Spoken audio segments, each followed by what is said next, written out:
Yeah, milk is a risky food for human consumption. As a pediatrician, I see on a daily basis children suffering from conditions that are linked or associated to dairy consumption, such as eczema, acne, constipation, acid reflux, iron deficiency, anemia.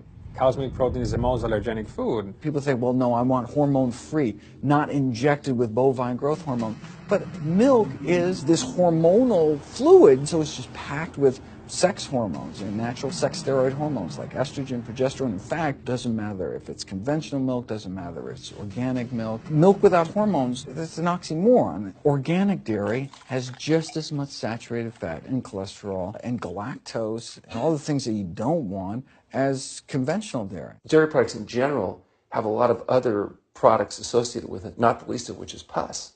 I mean, they actually have laws limiting how much pus you can actually have in a milk and still sell it. I believe it's like 750,000 pus cells per cc. Because, I mean, you wouldn't want too much pus and it would be like pure pus. People might object. In fact, you could think of cheese as kind of coagulated cow pus, if you would. But I was always told that we need milk for strong bones. Researchers have studied bone development in kids and whether they get stress fractures and that kind of thing. And the kids who drink the most milk have zero protection. Milk does not build strong bones. Harvard researchers have looked at a large group of older women. Over an 18-year period, the milk drinkers had zero protection from fractures. So this old notion that somehow milk is going to build strong bones or protect your bones later in life, it's a myth. People that drink milk have higher rates of hip fractures, have more cancer, and live shorter lives. It turns out that countries with the highest dairy consumption also have the highest rates of osteoporosis. So clearly, drinking more milk doesn't protect your bones. Any animal protein boosts the level of IGF-1. Dairy products increases your risk for various forms of cancer, especially those related to your hormones. So breast cancer, prostate cancer, ovarian cancer. So this is not a product, even in its most pure state, you want to be consuming because it does come with risk. I found out that dairy can increase a man's chance of getting prostate cancer by 34%.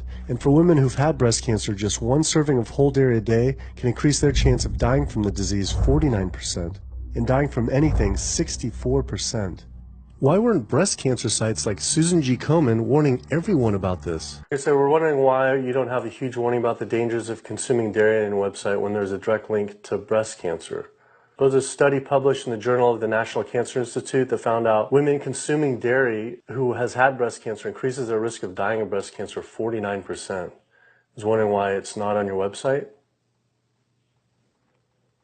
We cannot answer these types of questions. Once again, another health organization rep saying someone else would have to answer my question. They didn't want to answer my questions in person either, and told us to stop filming. It turns out that the casein protein, that's the main protein in dairy products, and particularly in cheese. It breaks apart in the human digestion to create what are called casomorphins, casein-derived morphine-like compounds that go to the brain, and they attach to the very same receptor that heroin attaches to.